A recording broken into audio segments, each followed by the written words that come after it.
ना ना, वो हम हमारे कहने का वो आशय नहीं है, हमारे कहने का वह आशय नहीं है।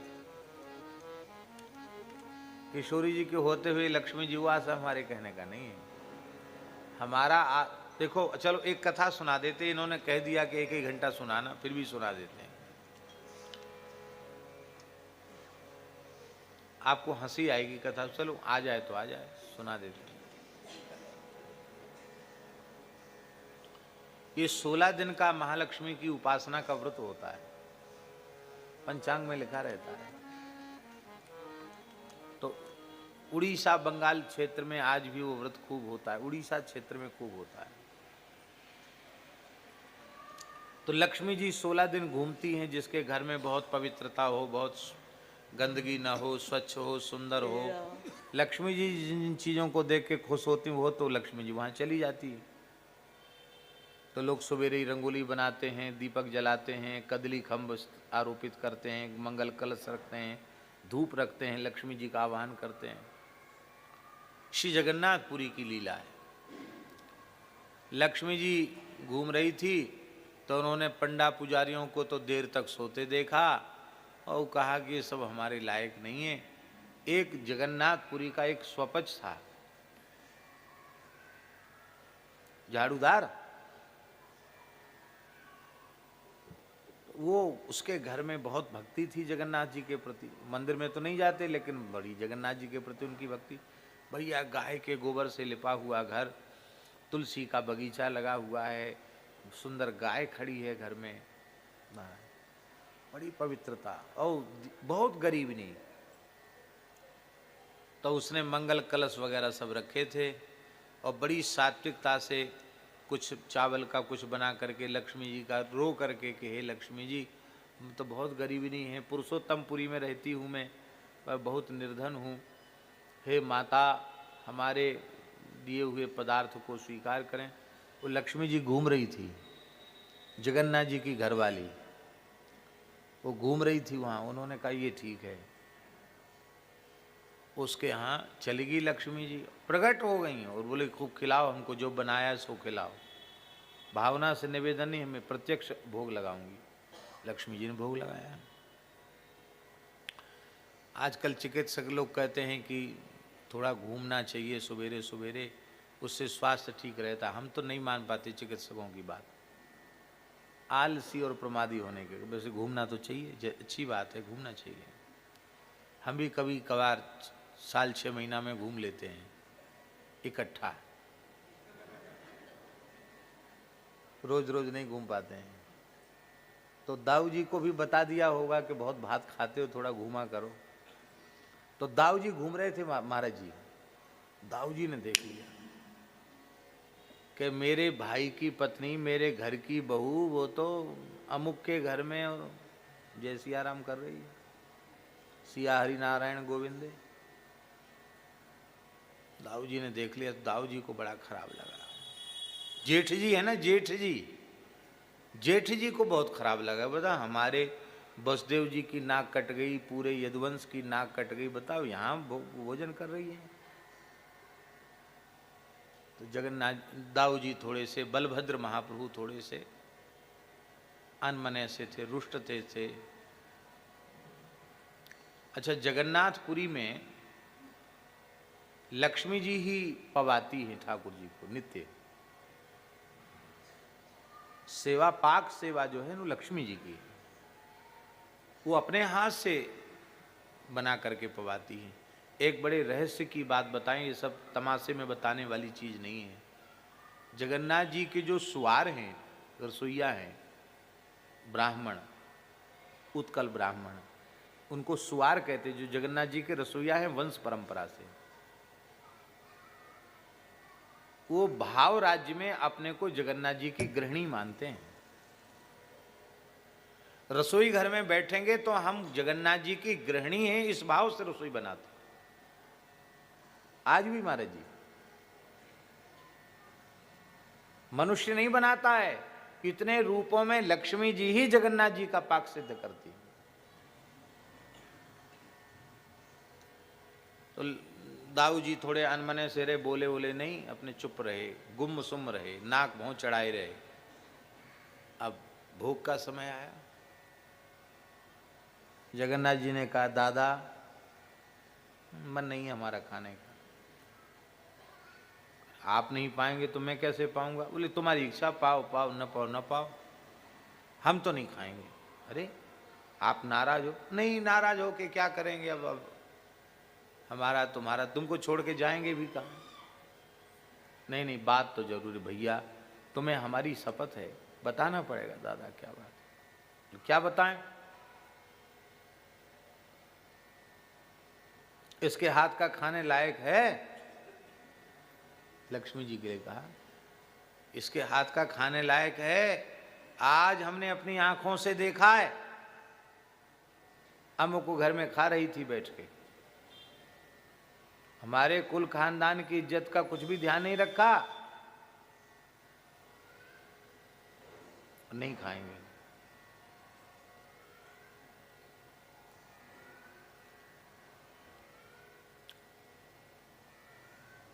अब जगन्नाथ जी लक्ष्मी जी का पक्ष नहीं ले सकते, ना दाऊ जी और नाराज हो जाएंगे। देखो, अपने बड़े भैया का पक्ष नहीं, घरवाली का पक्ष लिया तो और नाराज हो जाएंगे।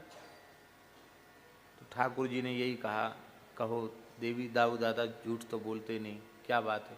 हाँ मैं गई थी, वो भक्त है, हमने पाया। जगन्नाथ जी बोले ठीक है, तो अब आप दादा नहीं पा रहे तो मैं नहीं पा सकता। लक्ष्मी जी ने कहा ठीक है, आप दोनों राजी, आपकी राजी। तो जब आप हमारा हाथ का छुआ बनाया पाएंगे ही नहीं तो मैं जा रही हूं। क्या कहा लक्ष्मी जी ने? मैं जा रही हूं।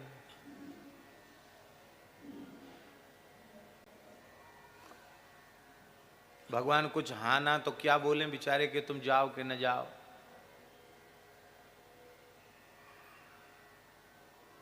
लेकिन भगवान तो संकोच में नहीं बोले दाऊ जी के, और दाऊ जी को तो बोलना ही क्यों था?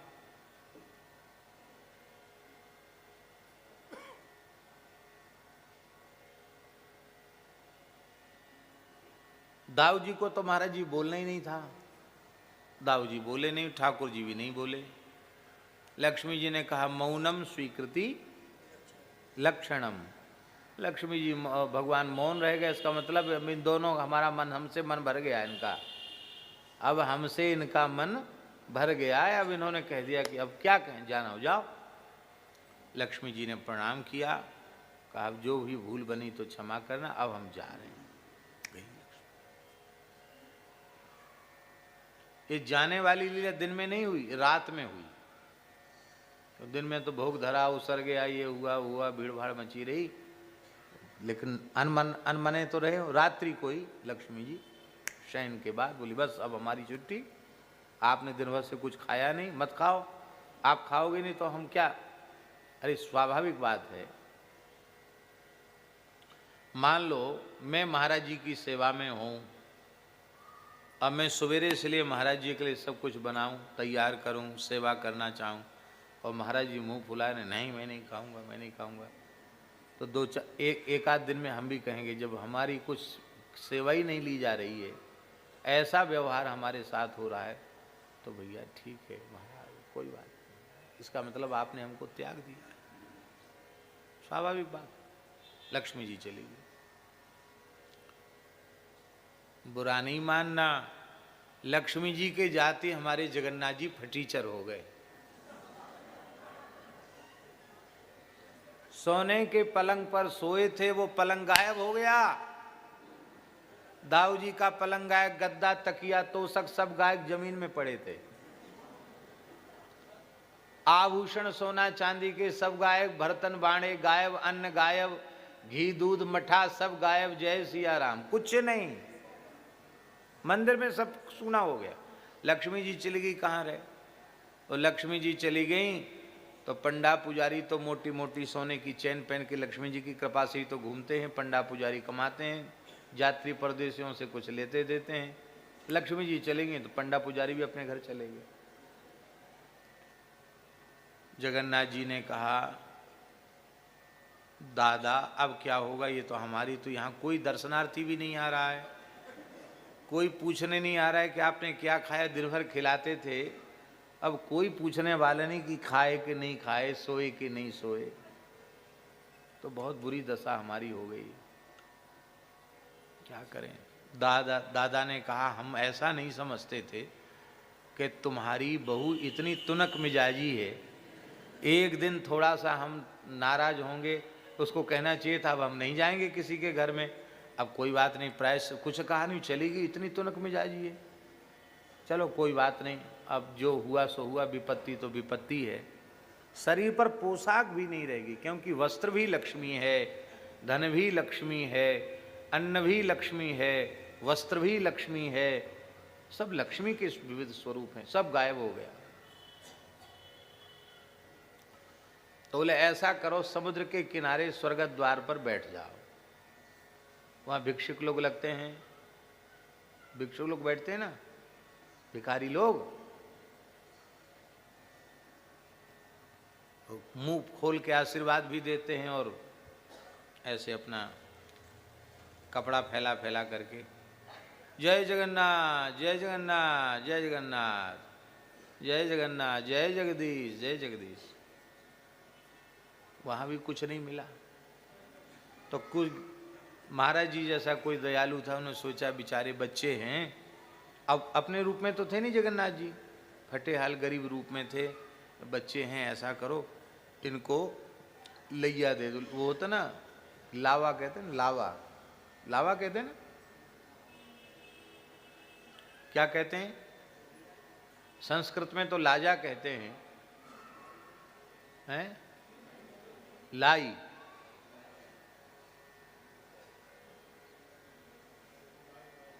लाई तो समझ रहे ना आप लोग, नहीं चावल की लाई, लावा जिसको कहते, जैसे दिवाली में खील बतासा सब बढ़ता है ना, वो लाई लाजा है, हाँ धान का लावा। तो उसको दया आई तो दोनों भाइयों के फटे से अचला के कपड़े पर एक एक मुट्ठी डाल दिया। अब डाल दिया तो बड़े प्रसन्न हुए कि चलो कुछ खाने को मिला तो सही। अब लक्ष्मी जी से तो सब डरते हैं, लक्ष्मी जी ने तुरंत पवन देव को आज्ञा दी, उड़ा ले जाओ इसको। हवा इतनी तेज की, समुद्र की हवा चली, वहां हवा तो चलती है समुद्र के किनारे, ऐसा झोंका आया कि सब लाई पता नहीं कहां की कहां उड़ गई। बोले ये तो लक्ष्मी जी का प्रकोप है। अब समझ गए, तो पीछे पड़ गई हमारे, तब क्या करें। बोले ऐसा है, आखिर तो अपने घर की बहू है, मना लेते हैं, कोई बात नहीं। मनाने में तो हमारे ठाकुर जी चतुर है ही हैं। जयदेव महाप्रभु कहते इति चटुल चाटु पटु चारु मुरुवई ऋणो राधिका मधि बचन जातम जयति जयदेव कवि भारती भूषितम माननी जन जनित शातम। आह क्या कहना, माननीयों को मनाने में हमारे श्री ठाकुर जी बड़े चतुर हैं।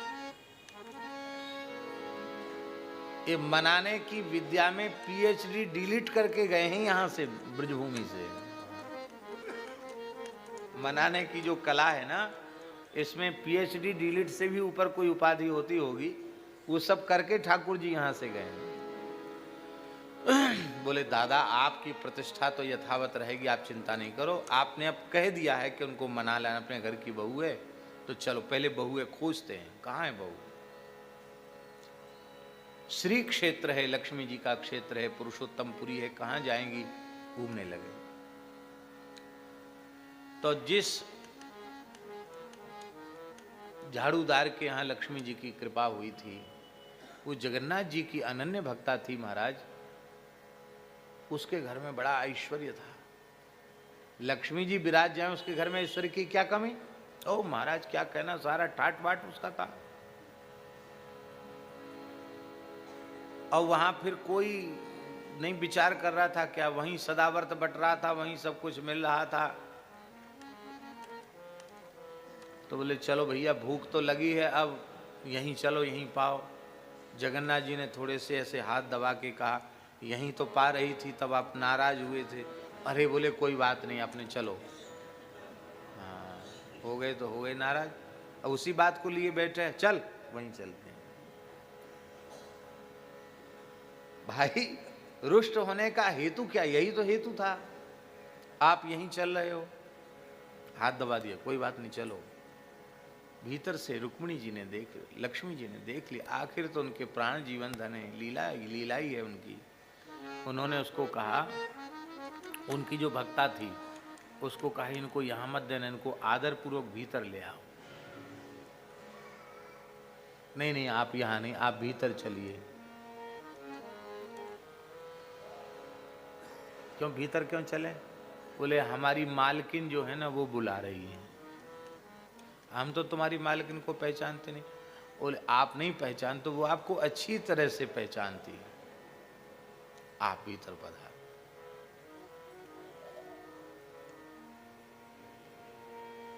अब ध्यान से सुने, लक्ष्मी जी वहां स्वयं बना रही थी और वो उसको दे रही थी गरम गरम, और वो परोस परिवेषण कर रही थी। अब दोनों भाई पावे ऐसी दिव्य सुगंध, ऐसे व्यंजन, ऐसे पदार्थ। दाऊ जी ने कहा कि ये तो बहू के हाथ का भोजन मालूम पड़ता है। कहा दादा, स्वाद तो वही है।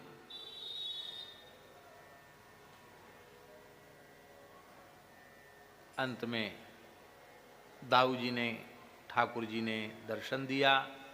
लक्ष्मी जी ने कहा, भगवान जैसे आप केवल भक्तों से ही रीझते हैं, मैं केवल यही देखती हूँ कि आपका निष्काम भक्त कौन है। जिस घर में मैं आई हूँ, ये अहरनिश आपके नाम का जप करने वाले परम भक्त हैं, परम वैष्णव हैं, और सब खाने सोने वाले और ये भजन में लगे हुए देखकर हमें यहाँ आई। और आप अपने भक्तों की जात पात का विचार नहीं करते, तो मैं भी तो आपकी ही गृहिणी हूँ। सारे कानून कायदे हमारे ऊपर हैं, आपके ऊपर कोई कानून कायदा नहीं है।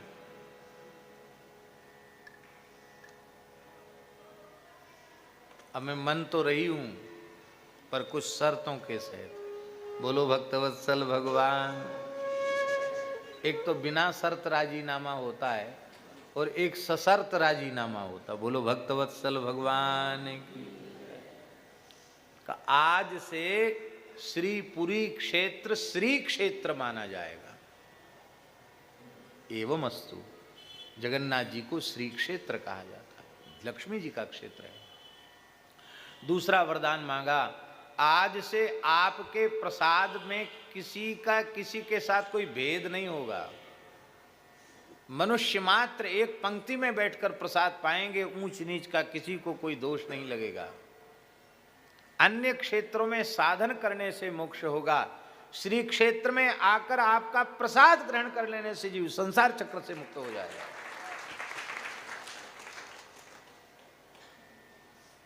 प्रसाद मात्र से मोक्ष हो जाए। एवं अस्तु। अब मैं आ रही हूं पालकी में बैठ के, स्वागत की तैयारी करो हमारी। महाराज जी, लक्ष्मी जी आ रही हैं, इतने से ही मंदिर चकाचक हो गया, सोना चांदी फिर आ गया, ठाकुर जी चकाचक हो गए। और फिर जगन्नाथ जी ने भी, दाऊ जी ने मिलकर रसगुल्ला बनाया और लक्ष्मी जी को पवाया। आज भी पवाया जाता है। लक्ष्मी जी की डोली आती है और जगन्नाथ जी रसगुल्ला खिला खिला करके लक्ष्मी जी को भीतर ले जाते हैं। पूरी की लीला है।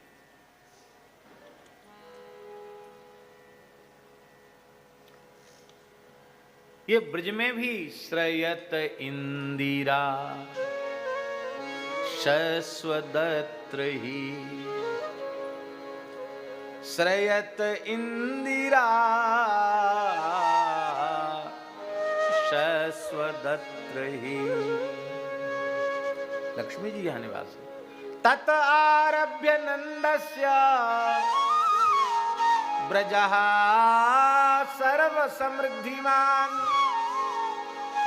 हरे निवासात्म गुणैः रमा क्रीडमभून्नृप। लक्ष्मी जी की क्रीड़ा स्थली बन गया। गायों में जो दुग्ध है वो भी लक्ष्मी है, गोष्ठ लक्ष्मी कहते हैं उसको।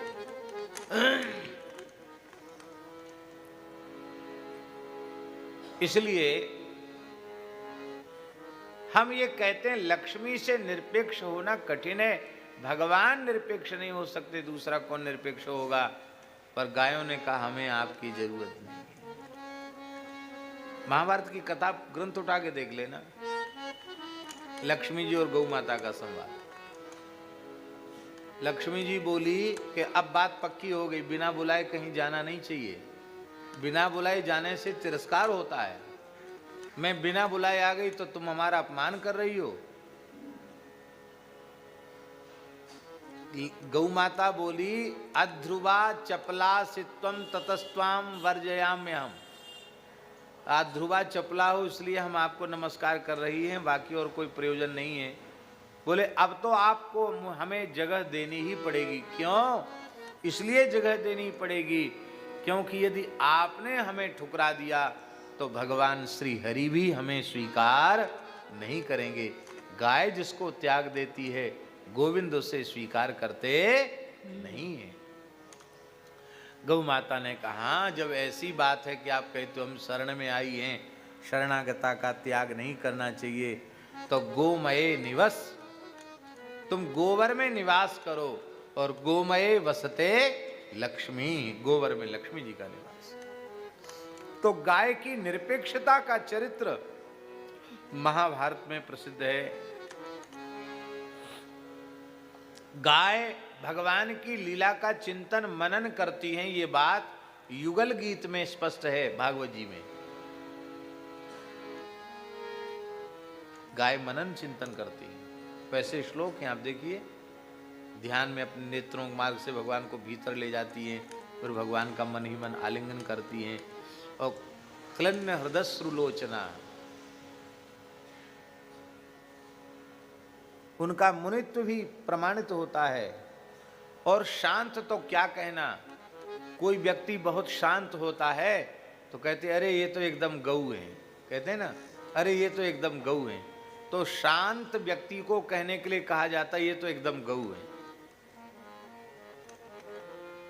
हमारे ब्रज में क्या कहते हैं, वृषभानु की किशोरी, वो तो गैया हूते भोरी, वृषभानु की किशोरी। भोले भाले सीधे साधे कहने के लिए ये एकदम गऊ हैं ऐसा कहा जाता है। निर्वैर, गाय पूर्ण निर्वैर है। बधिक भी गो पालन करने लग जाए उसे भी वह अपना अमृत में दूध दही घी प्रदान करेगी। समदर्शी है गाय, सारे संत लक्षण गाय में घटित हैं। इसलिए भगवान गायन के संग धावे, गायन में सचु पावे, गायन की खुर रेणु अंग लपटावे। इसलिए गो माता की चरण रज भगवान मस्तक पर धारण करते हैं। हमारे इस व्याख्यान का प्रयोजन केवल इतना ही है कि गौ सेवा भी विशुद्ध साधु सेवा है, क्योंकि संत के साधु के समस्त लक्षण गाय में घटित हैं।